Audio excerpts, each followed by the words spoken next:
Hello दोस्तों, Hindi audio book knowledge में आपका स्वागत है। तो बात करते हैं पुस्तक आपके अवचेतन मन की शक्ति से आगे। इस पुस्तक के 12वें अध्याय अवचेतन मन की प्रवृत्ति जीवन की ओर ले जाने वाली है इसकी।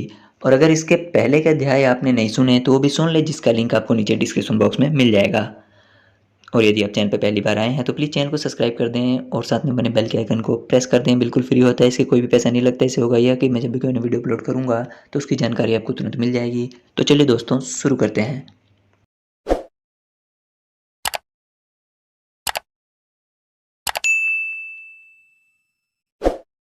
अध्याय 12 अवचेतन मन की प्रवृत्ति जीवन की ओर ले जाने वाली है।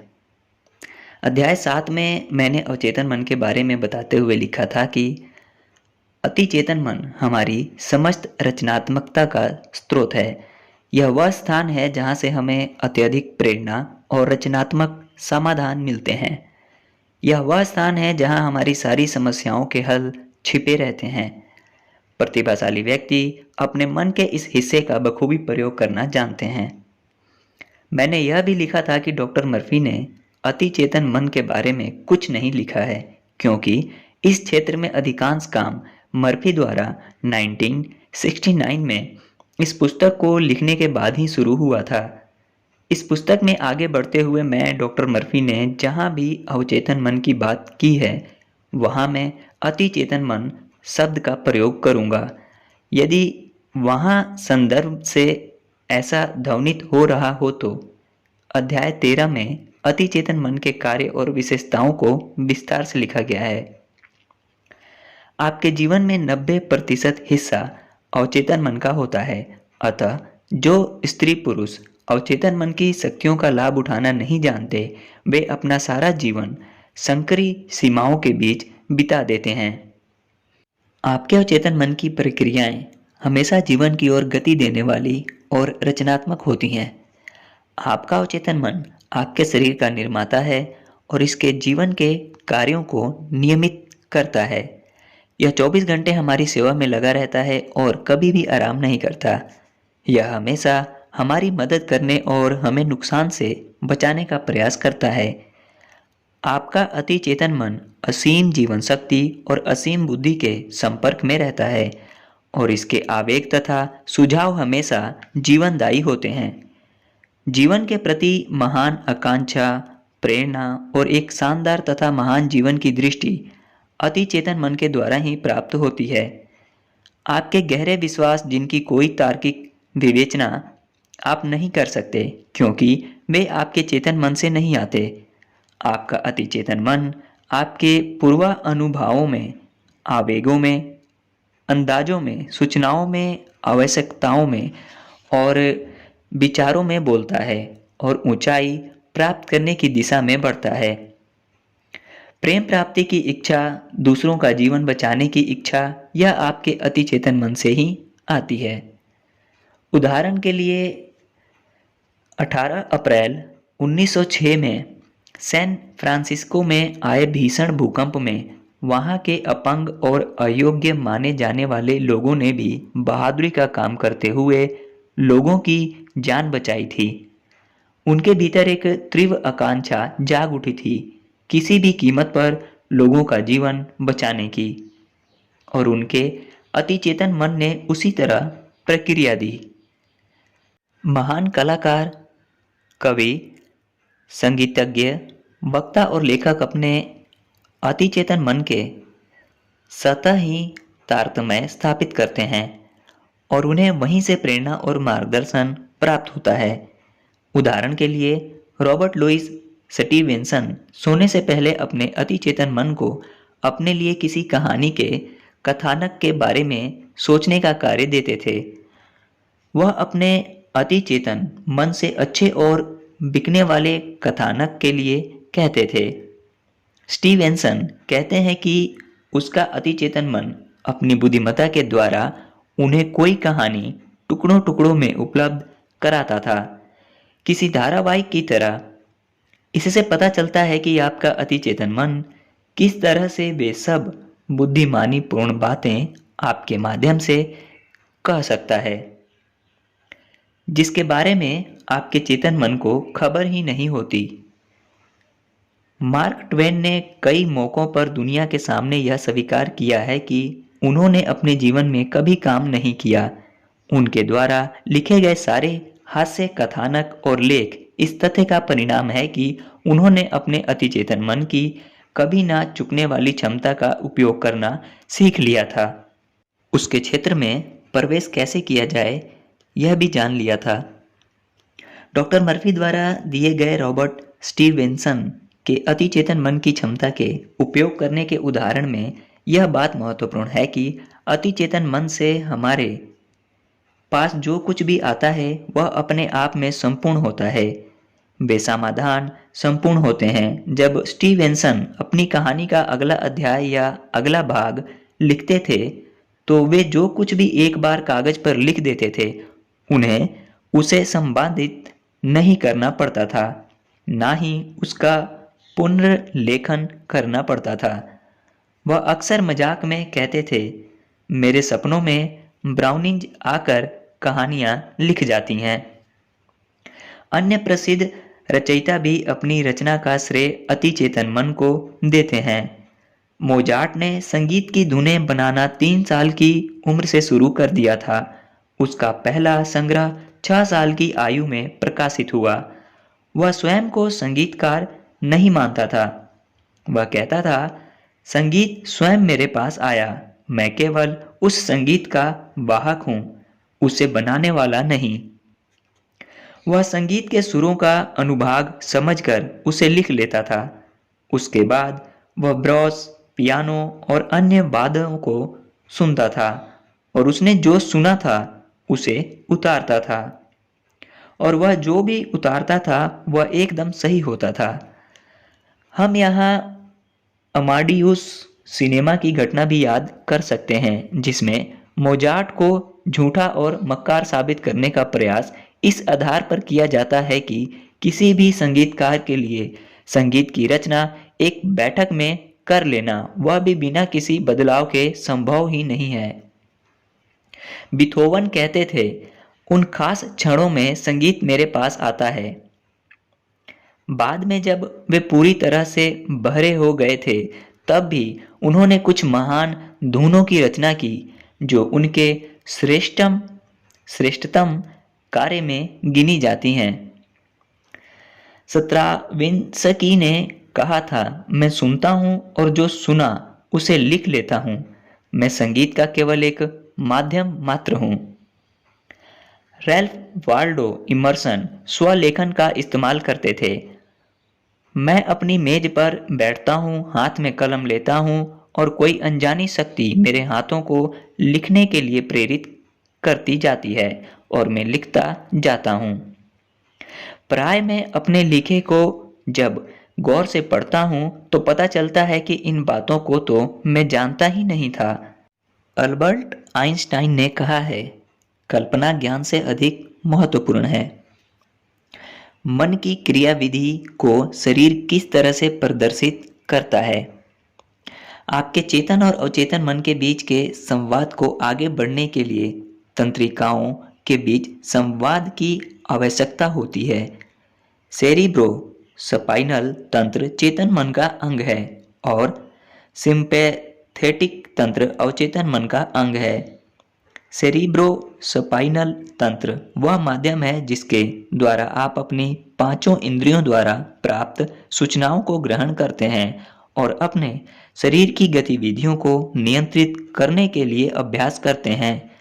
इस तंत्र की तंत्रिकाएं दिमाग में फैली रहती हैं जो आपकी इच्छा शक्ति और चेतन मानसिक कार्यों का माध्यम बनती हैं।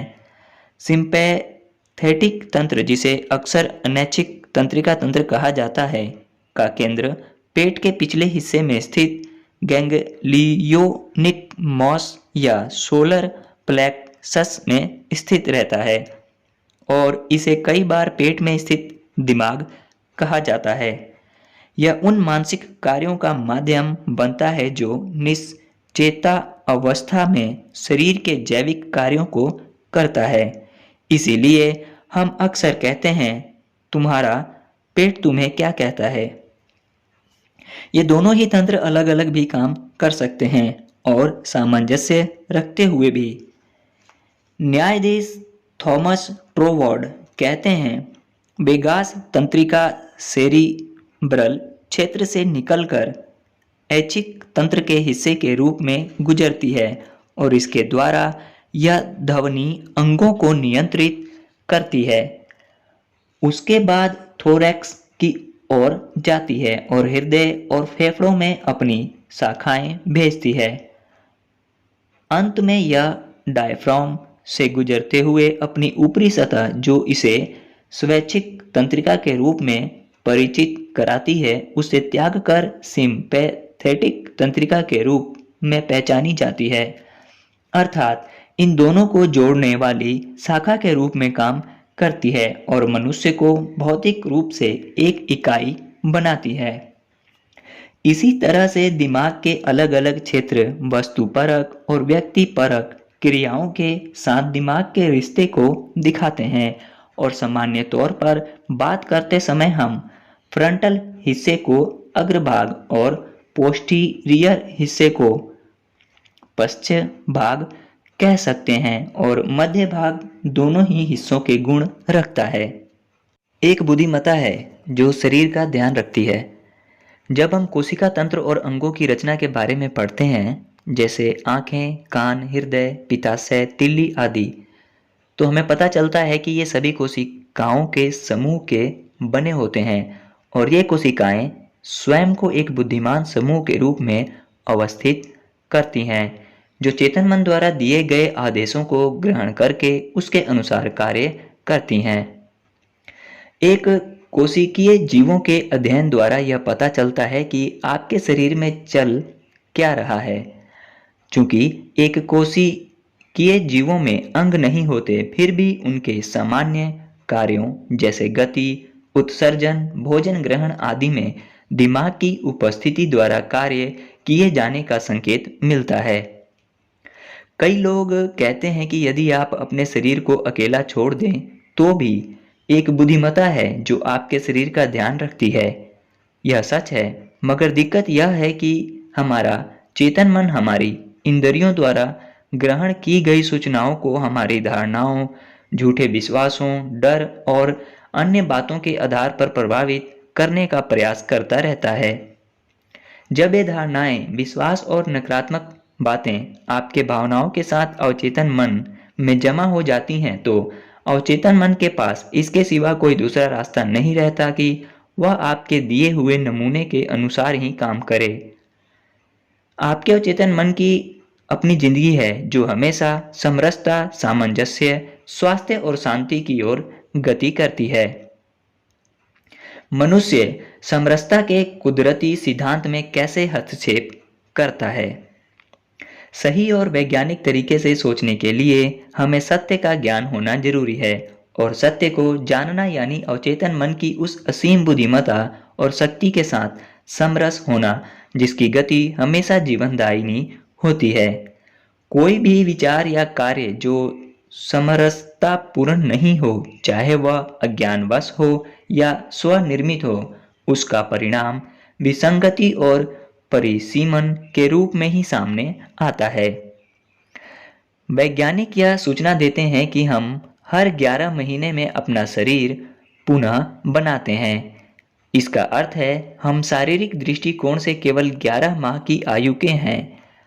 अब यदि यहाँ भी आप पुराने शरीर में उपस्थित विकृतियों जैसे गुस्सा, डर, ईर्ष्या, बीमारी आदि को साथ ले आएंगे, तो आपकी इस स्थिति के लिए कोई और नहीं वरन आप स्वयं ही दोषी होंगे। आपके विचार ही आपके शरीर और मन के निर्माता हैं। आप नकारात्मक विचारों और कल्पनाओं को अपने से दूर रख सकते हैं। अंधेरे से मुक्ति का उपाय प्रकाश की ओर बढ़ना ही है। ठंड से बचने का उपाय गर्मी प्राप्त करना है। अच्छे की कामना करें, बुरा स्वयं ही दूर चला जाएगा। क्यों ऐसा है कि स्वस्थ जीवन शक्ति से भरपूर और प्रसन्न रहना सामान्य बात है जबकि बीमार पड़ना असामान्य है? इस दुनिया में जन्मा बच्चा सामान्यतः पूरी तरह से स्वस्थ होता है। उसके शरीर के सारे अवयव ठीक से काम करते हैं। यह जीवन की सामान्य अवस्था है और यदि ऐसा है तो हम सभी को हमेशा ही स्वस्थ बने रहना चाहिए।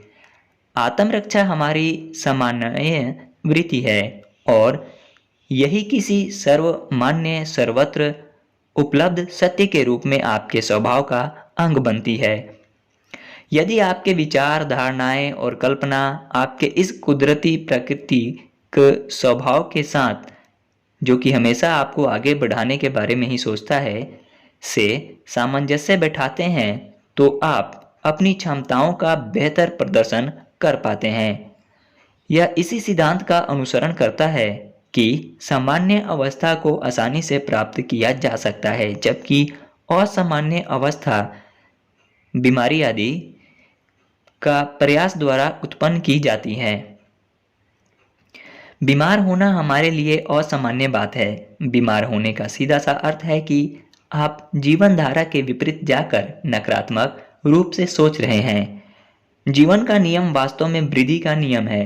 सारी प्राकृतिक वस्तुएं शांतिपूर्वक इस नियम के अनुसार काम करती हैं और वृद्धि करती हैं। जहाँ वृद्धि और अभिव्यक्ति होती है वहाँ जीवन होता है। जहाँ जीवन होता है वहाँ सामंजस्य होता है और जहाँ सामंजस्य होता है वहाँ संपूर्ण स्वास्थ्य होता है। यदि आपके विचार अवचेतन मन के सिद्धांतों के सामंजस्य में हैं, तो आप जीवन के कुदरती नियमों से समरसता बनाए हुए हैं। यदि आप ऐसे विचारों को प्रश्रय देते हैं जो कुदरती सिद्धांत के साथ सामंजस्य में नहीं है, तो ये विचार आपसे चिपकते हैं, आपको परेशान करते हैं,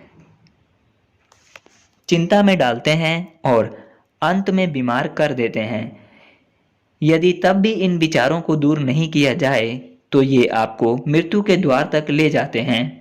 किसी बीमारी के उपचार के लिए आपको अपने अवचेतन मन के द्वारा शरीर के सारे तंत्रों से जीवन शक्ति के प्रवाह और वितरण को बढ़ाने पर ध्यान देना होगा। इसके लिए आपको अपने मन के हानिकारक नकारात्मक विचारों जैसे डर, घृणा, चिंता, ईर्ष्या जैसे सारे विचारों को दूर करना होगा, जो आपको परेशान करके आपकी तंत्रिकाओं, ग्रंथियों और ऊतकों को, जो आपके शरीर से विषैले पदार्थों के उत्सर्जन में सहायता करते हैं, उनको बर्बाद करते हैं। याद रखने योग्य बिंदु। पहला है, आपका अवचेतन मन आपके शरीर का निर्माता है और यह 24 घंटे आपकी सेवा में हाजिर रहता है।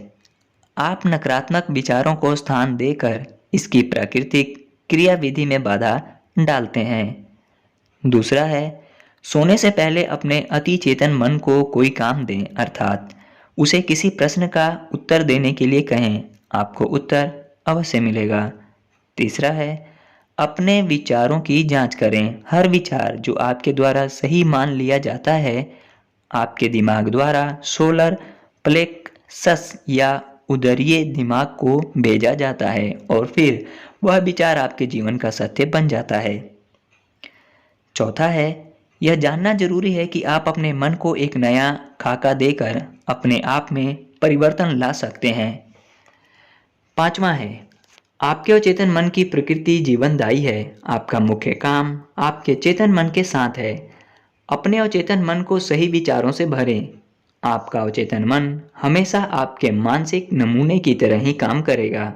छठा है, आप हर 11 महीने में नया शरीर बनाते हैं। अपने विचारों को बदलकर अपने शरीर को बदलें और इस बदलाव को सतत प्रक्रिया बनाएं। सातवां है, स्वस्थ रहना मानव की सामान्य अवस्था है। बीमारी असामान्य प्रवृत्ति है। सामंजस्यता हमारे कुदरती गुणों में से एक है। और आठवां है, ईर्ष्या, डर, चिंता, घबराहट आदि विचार आपकी तंत्रिकाओं को और ग्रंथियों को नुकसान पहुंचाते हैं और हर तरह की मानसिक और शारीरिक बीमारियों को जन्म देते हैं। नौवां और आखिरी है, आप चेतन अवस्था में जो भी सोचते हैं और उसे सत्य समझते हैं, उसे आपके मन, शरीर और कार्यों द्वारा वास्तविकता में बदला जाता है। अच्छा सोचें और खुशी की दुनिया में प्रवेश करें। ओके दोस्तों, इसी के साथ ये अध्याय समाप्त होता है। मिलते हैं आपसे इस पुस्तक के अगले अध्याय, जो कि है अति चेतन मन और समस्या समाधान का रचनात्मक तरीका, इसमें या फिर किसी अन्य वीडियो में। तब तक के लिए धन्यवाद। ध्यान रखें अपना और अपनों का। और यदि इस चैनल पर पहली बार आए हैं तो प्लीज़ चैनल को सब्सक्राइब कर दें और साथ में बने बेल के आइकन को प्रेस कर दें। ये बिल्कुल फ्री होता है, इसका कोई भी पैसा नहीं लगता। इससे होगा यह कि मैं जब भी कोई नई वीडियो अपलोड करूँगा तो उसकी जानकारी आपको तुरंत मिल जाएगी। और जानकारी अच्छी लगी तो दोस्तों में, रिश्तेदारों में, प्रियजनों में शेयर करें, लाइक करें, कमेंट करें, जो भी आपका दिल चाहता है। धन्यवाद।